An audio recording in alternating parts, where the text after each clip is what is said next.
తాకట్లో ఉన్న బంగారాన్ని విడిపించి ఆ రోజున మార్కెట్ ధర కట్టి మిగిలిన డబ్బును మీకు అందిస్తుంది కొమ్మూరి గోల్డ్.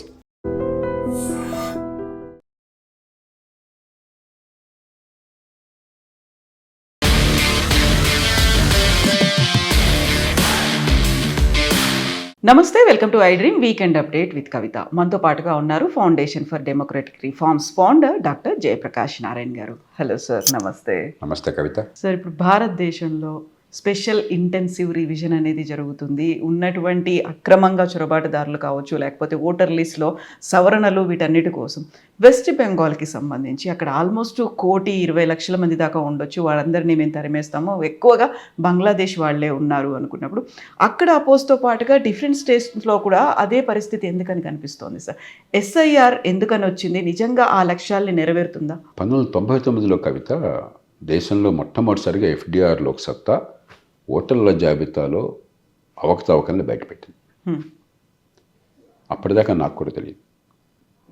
కొన్ని అవకతవకలు ఉన్నాయని తెలుసు, పట్టణ ప్రాంతాల్లో ముఖ్యంగా ఉండవలసిన పౌరులు ఉండటం లేదు, మరి అక్కడి నుంచి వెళ్ళిపోయిన వాళ్ళు, చనిపోయిన వాళ్ళ పేర్లు ఇంకా చోటు చేసుకుంటున్నాయని చెప్పినది తెలుస్తోంది. ఇది అనెక్డోటల్గా మీకు వాళ్ళు వెళ్ళి చెప్పారు, నాకు వాళ్ళు వెళ్ళి చెప్పారు, అలాగే ఫలానా వాళ్ళకి జరిగిందని చెప్తారు తప్ప మనకి ఎంత మేరకు ఉందో మనకు తెలియదు. మొట్టమొదటిసారి అది చూస్తే నిర్ఘాంతపోయినాం. గ్రామీణ ప్రాంతాల్లో 1999లో దాదాపు 12% పొరపాట్లు ఉన్నాయి. 12% అంటే తప్పుడు ఓటర్లు అని కాదు, 18 ఏళ్ల వయసుండి నివాసం ఉన్న వాళ్ళ పేర్లు చేరకపోవటం కానీ, లేకపోతే అక్కడ 18 ఏళ్ళు దాటి నివాసం ఉన్న వాళ్ళు కాని వాళ్ళ పేర్లు ఉండటం కానీ, ఇంకో ఊరికి వెళ్ళిపోయి ఉండొచ్చు, ఒక ముసలి తాతగారు చనిపోయి ఉండొచ్చు, ఇంకోళ్ళు బదిలీ అయి ఉండొచ్చు. ఇలా ఈ రెండు కలిపితే 12%. పట్టణ ప్రాంతాల్లో 45%, నగరాల్లో ముఖ్యంగా. అది కేవలం ఆంధ్రప్రదేశ్లో కాదు, అప్పుడు అమ్మడం ఆంధ్రప్రదేశ్లో మాత్రమే కాదు, ఆంధ్రప్రదేశ్ చూసాం, కర్ణాటక బెంగళూరులో చూసాం, తమిళనాడు చూసాం, మహారాష్ట్ర ముంబైలో చూసాం, కోల్కతాలో చూసాం. అన్ని చోట్ల సుమారుగా కాస్త అటు ఇదే పద్ధతి ఉండదు. ఎక్కువగా పేర్లు తీసేయాల్సిన పేర్లు ఇంకా ఉన్నాయి, దానిలో వెళ్ళిపోవటమో చనిపోవటం ఇలాంటివి ఉన్నాయి. అది బయట పెడితే నిర్ఘాంతపోయారు. ఒక ఎన్నికల కమిషనరు, పేరు చెప్పను, ఇప్పటికి కూడా ఆయన సజీవులుగా ఉన్నారు, ఆయన అప్పుడే కొత్తగా ఎన్నికల కమిషన్ అయినాడు. ఆ 3 కమిషన్లు హైదరాబాద్ వస్తే నేను వివరాలను చెప్పి దీన్ని మార్చాలి, మనం ఈ ఓటర్లు చెబితే ప్రక్షాళన లేకపోతే అట్లని గట్టిగా వాదిస్తుంటే మిగతా 2 సీనియర్ కమిషనర్లకి నా సంగతి తెలుసు. మనం నోటుకొచ్చినట్టు మాట్లాడరు, వీళ్ళు వాస్తవాలే మాట్లాడతారు, అతిశయోక్తులు ఉండవని చెప్పని. నేను కొత్తగా వచ్చారు కదా, మేము చాలా అతిశయోక్తులు మాట్లాడుతూ ఉన్నాడు. ఆయన గట్టిగా చెప్పాల్సి వచ్చింది, మీరు ఎవరితో మాట్లాడుతున్నారో తెలుసుకుని మాట్లాడండి, వాళ్ళ చరిత్ర ఏమిటి, వాళ్ళకున్న విశ్వసనీయత ఏంటని చెప్పాను. ఆధారాలు లేకుండా నా నోటి నుంచి ఇలాంటి మాటలు పొరపాటును కూడా రావు, అబద్ధాలు చెప్పిన అతిశయోక్తుల పద్ధతి కాదంటే కొంచెం ఇప్పుడు చాలా అర్థమిస్తాడు. ఇప్పుడు కూడా నాకు ఆయన ఏంటంటే ఇంత తప్పులు ఉంటాయా అనుకున్నాడు ఆయన. 45% అనేది మామూలు నెంబర్ కాదు కదా, అంటే రెండు కలిపి. సో అప్పుడు గట్టిగా అప్పటిదాకా పైలట్ బేసిస్ మీద కొన్ని ఓటర్ గుర్తింపు కార్డులు వచ్చినాయి తప్ప ఓటర్ గుర్తింపు కార్డులు దేశమంతా విస్తరించి ఏర్పాటు జరగల. ఈ ఒత్తిడి వల్లే దేశమంతా ఓటర్ల గుర్తింపు కార్డులు వచ్చినాయి, ఫోటో ఐడెంటిటీ కార్డ్స్. ఈ ఒత్తిడి వల్లనే జాబితా ప్రక్షాళన కొన్ని ఏర్పాట్లు జరిగినాయి. అలాగే post office nodal agency. Post office అందరికీ తెలుసు. పోస్ట్ ఆఫీస్ అంటే జనరల్గా భయం లేదు. గవర్నమెంట్ ఆఫీసుల్లో ప్రజలకు భయం లేని ఆఫీస్ ఏమైనా ఉంటే భారతదేశంలో పోస్ట్ ఆఫీస్. అదొక షాప్కి వెళ్ళినట్టుగా మరో చోటుకి వెళ్ళినట్టుగా పనిచేసుకుంటారు. ఆ సంస్కృతి ఉంది కాబట్టి పోస్ట్ ఆఫీస్ నోడల్ ఏజెన్సీ గట్టిగా వాదించాం. అది కూడా ఈ రివిజన్ టైంలో పెట్టారు, శాశ్వతంగా పెట్టాలని కోరినా కూడా చాలా ప్రయత్నాలు జరిగినాయి. దీనివల్ల ఏమైందంటే ఒక 5 ఏళ్లలో 2004లో మళ్ళీ సర్వేలు చేశాం, 2004 ఎన్నికలప్పుడు. గ్రామాల్లో 12% తప్పులలో 5% తగ్గినాయి, పూర్తిగా పోలా, ఒక 70% తగ్గినాయి. పట్టణాల్లో 40-45% తప్పులలో 12-14% వచ్చినాయి. ఇంకా తప్పులు ఉన్నాయి. మళ్ళీ దీని మీద నేను ఒత్తిడి తీసుకొచ్చాను. తర్వాత డిజిటైజేషన్ వచ్చింది. డిజిటైజేషన్ రావడం ఇప్పుడు ఏమైతే, ఇప్పుడు మీరు నేను కూడా మనం అప్లోడ్ చేసేయచ్చు, డిలీషన్కి కానీ లేకపోతే ఇంక్లూషన్కి కానీ డాక్యుమెంట్స్ అయితే నేను మన వాళ్ళందరినీ కోరాను. నేను సొంతంగా చేసుకోలేదు, కానీ నా వ్యాల్యూ ఆల్రెడీ ఉంది కాబట్టి. కొత్తగా వచ్చేవాళ్ళు, ఈ మధ్య 18 ఏళ్ళు దాటిన వాళ్ళు ఉన్నారు కదా, ఎన్రోల్మెంట్ చేసుకుంటే ప్రతి వాళ్ళు కూడా ఎన్రోల్ అయిపోయారు. ఆ రక పద్ధతి ప్రకారం ఎవరు ఓటర్ గుర్తింపు కార్డు కూడా ఎంత వచ్చింది. కాబట్టి ప్రాసెస్ ఇంప్రూవ్ అయింది. కానీ ఎక్కడ చూసినా కూడా, తెలంగాణ తీసుకోండి, 3,98,000 కోట్ల జనాభా ఉంటే నాకు గుర్తున్నంత వరకు 2023 ఎన్నికలప్పుడు ఇప్పుడు కూడా 3,35,00,000 మంది ఓటర్లు ఉన్నారు. మామూలుగా మనకి 18 ఏళ్ళ లోపల ఎంతమంది ఉన్నారు, 18 ఏళ్ళ పైన మనకి అంకెలు ఉన్నాయి, డెమోగ్రాఫిక్ డేటా మన దగ్గర ఉంది. ఆ ప్రకారం మీకు అంతమంది ఉండకూడదు. ఖచ్చితంగా మీకు 2,80,00,000 కంటే ఎక్కువ ఉండకూడదు. 2,90,00,000 అయితే మరి 3,30,00,000 ఎట్లా వచ్చారు, 50,00,000 ఎట్లా వచ్చారు. కర్ణాటక ఇదే పరిస్థితి, తమిళనాడు ఇదే పరిస్థితి. ముఖ్యంగా పట్టణ ప్రాంతాల్లో ఎక్కువ ఉన్నది గ్రామాల కంటే. గ్రామాల్లో అందరూ మొహమొహం తెలుసు, రాజకీయ పార్టీ కార్యకర్తలు కూడా జాగ్రత్తగా ఉంటారు, అందరూ తెలుసు. కాబట్టి ఇక్కడ పట్టణంలో పక్కింటి వాడు మనకు తెలియజాయి. అంచేత పొరపాటు అన్నమాట వాస్తవం. పొరపాట్లోనే అన్న తర్వాత సవరణ చేయాలి కదా. ఎప్పుడు 99లోనే ఈ ప్రయత్నం లోక్సత్తా చేస్తే 25 ఏళ్ళ తర్వాత కూడా సవరణ చేయకపోతే ఎట్లాగా?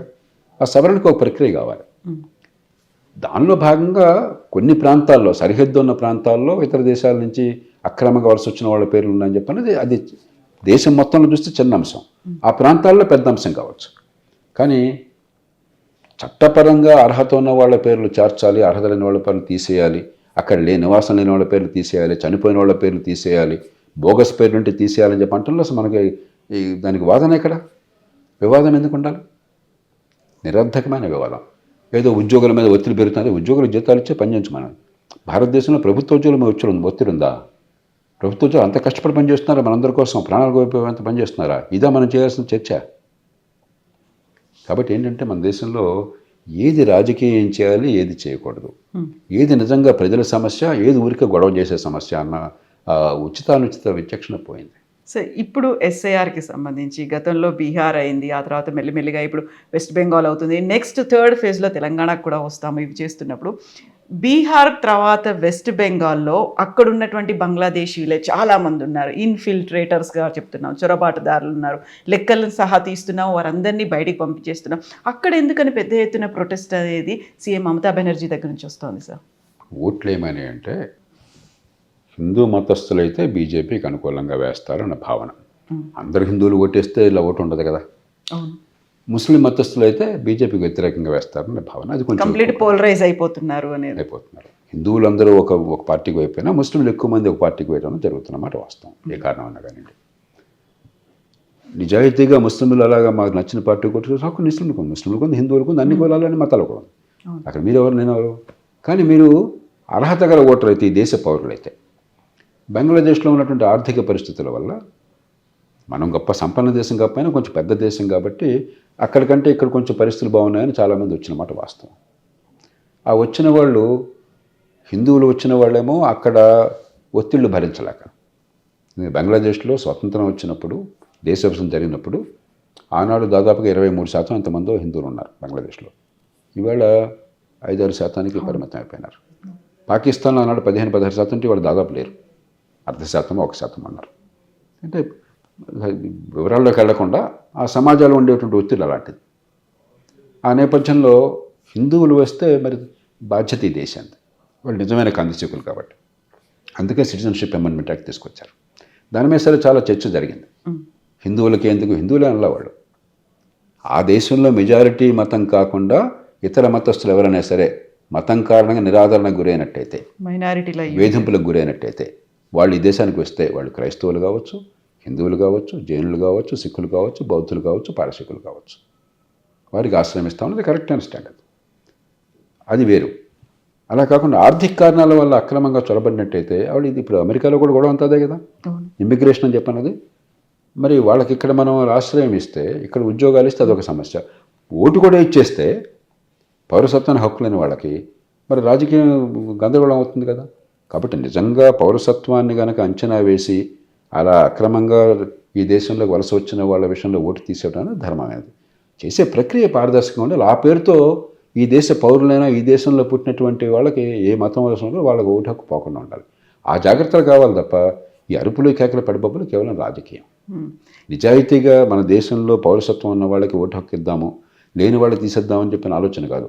రాజకీయంగా మన లబ్ధి అంటే చూసుకుంటున్నారు. కేవలం వెస్ట్ బెంగాల్లో మాత్రమే ఉన్నారా?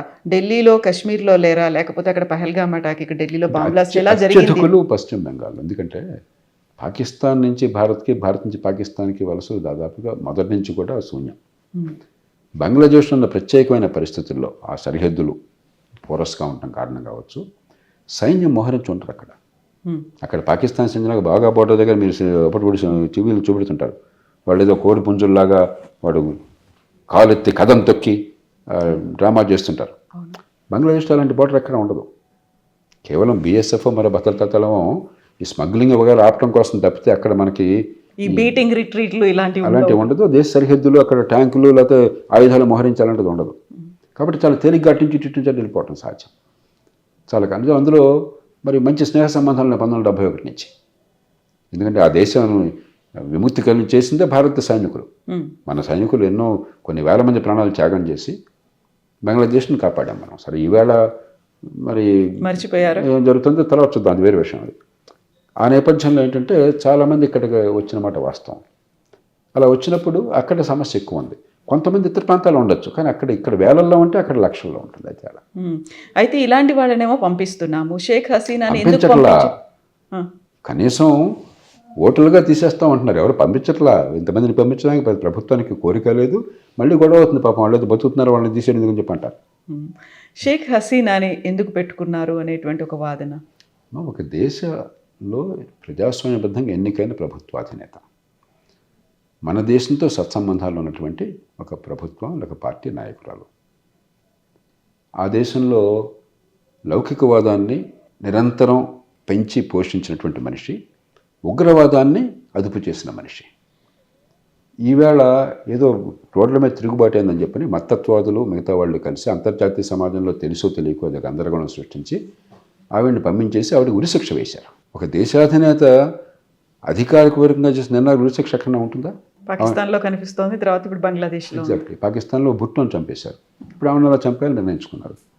మన దేశం ఈ నేపథ్యంలో హసీనాకి ఆశ్రయం ఇవ్వకపోతే ఈ దేశ నాగరికతకే అవమానం. అది ఎంతకంటే పొరపాటు ఇంకోట్లేదు. అక్కడేమన్నా ఒక రాచకత్వం లేకుండా ఓ పద్ధతి ప్రకారం జరుగుతుందని అనుకోవచ్చు. అరే సుప్రీంకోర్టు న్యాయమూర్తులు రాళ్ళేసి కొట్టి రాజీనామా చేయించి శిక్షణ తీసుకొచ్చి రోడ్డు మీద పెడతారా? మంత్రులుగా ఉంటారు, రోడ్డు మీద తీసుకొచ్చి అలా తీసుకొస్తారా?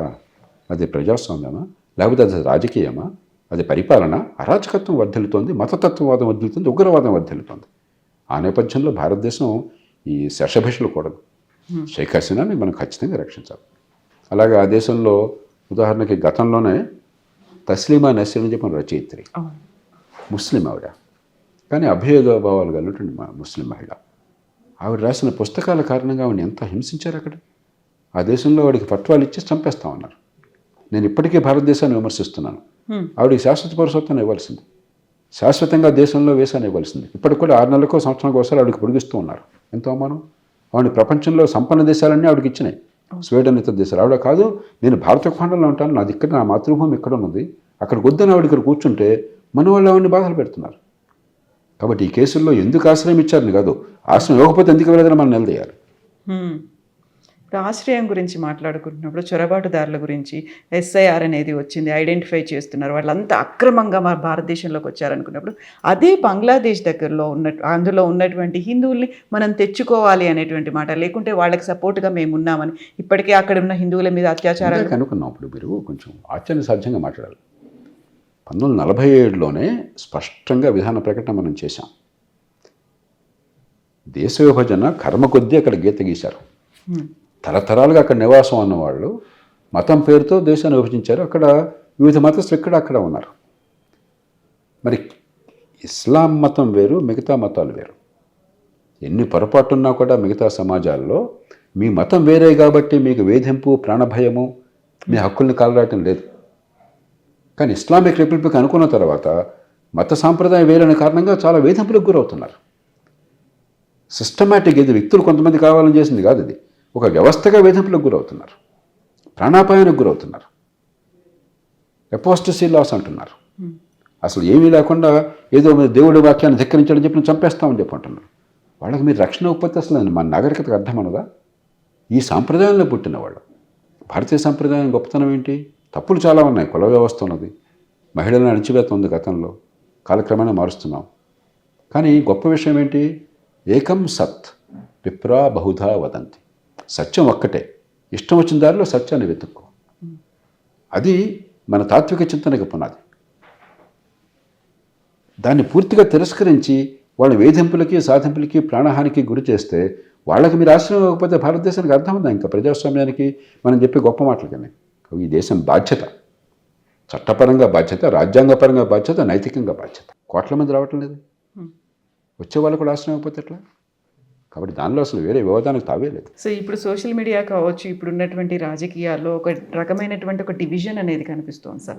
All eyes are Rafah, all eyes on Gaza ఇలాంటి వాళ్ళు పెట్టిన వాళ్ళు బంగ్లాదేశ్లో జరుగుతున్నటువంటి అకృత్యాల గురించి ఎందుకు మాట్లాడట్లేదు అనే దాంతో పాటుగా వెనిజులా గురించి అంతా మాట్లాడారు, బంగ్లాదేశ్లో ఉన్నటువంటి హిందువులను ఎందుకు పట్టించుకోవట్లేదు అనేది. అందుకని మనకేంటంటే ఒక అంతర్జాతీయ సమాజంలో కొన్ని విచిత్రమైన ధోరణులు వచ్చినాయి. ఇప్పుడు దానికి రకరకాల కారణాలు చెప్తున్నారు. కొంచెం లోతైన పరిశోధన చేస్తే కానీ తెలియదు.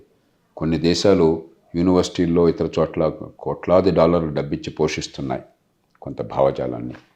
ఆ డబ్బులు ఇతర ప్రభావాల కారణంగా కొంత విచిత్రమైనటువంటి వాస్తవాలకి అతీతమైనటువంటి ఒక ధోరణి ప్రబలిపోతుంది కొన్ని మీడియాలో కానీ లేకపోతే కొన్ని యూనివర్సిటీల్లో కానీ. చాలామంది అమాయకులైన వాళ్ళు, అభ్యుదయ భావాలు మనసులో ఉన్నాయి అనుకునేవాళ్ళు నిజమైన అభ్యుదయ భావాలు కాకుండా ఏకపక్షంగా పోతున్నారన్న వాదన ఒకటి ఉన్నది. అలా కాదని మరొక వాదన ఇంకో రకంగా ఉన్నది. కాబట్టి ఆ నేపథ్యంలో మీరు అందుకనే ఇప్పుడు ప్రపంచంలో ఎందుకని చాలా దేశాల్లో ఒకప్పుడు చాలా వెనక ఉండిపోయి ప్రజలు నిరాదరణకు గురైనటువంటి ఈ రైట్ వింగ్ వాదన అంటారు ఎందుకు పెరుగుతోంది? జాతీయవాదం ఎందుకు పెరుగుతోంది? శృతి మించారు కాబట్టి. దాని నేపథ్యంలో కొన్ని అంశాలనేమో చిన్నదే మనం గోరంతలు కొండంతలు చేసి గందరగోళం చేస్తున్నాం, మరి కొన్ని అంశాలను తప్పెట్టేస్తున్నారు.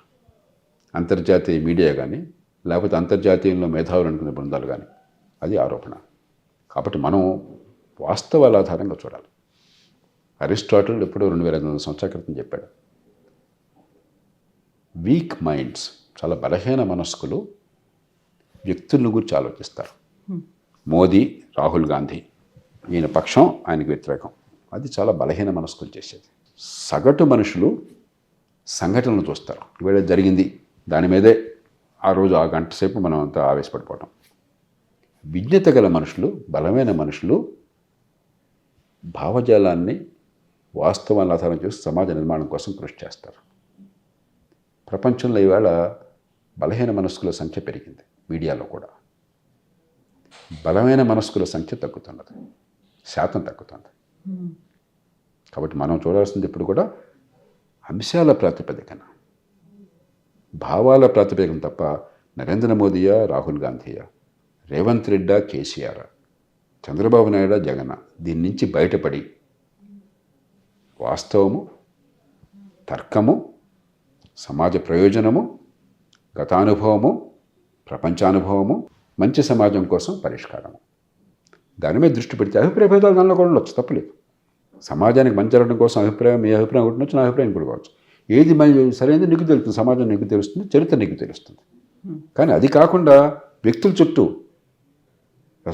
ప్రతి విషయంలో కూడా నువ్వు ఈ పార్టీ మనిషివా, ఆ పార్టీ మనిషివా, ఈ కులం మనిషివా, ఆ కులం మనిషివా, అలా మనం సంకుచితం చేసుకుంటే సమాజం అల్లకల్లోలం అవుతుంది.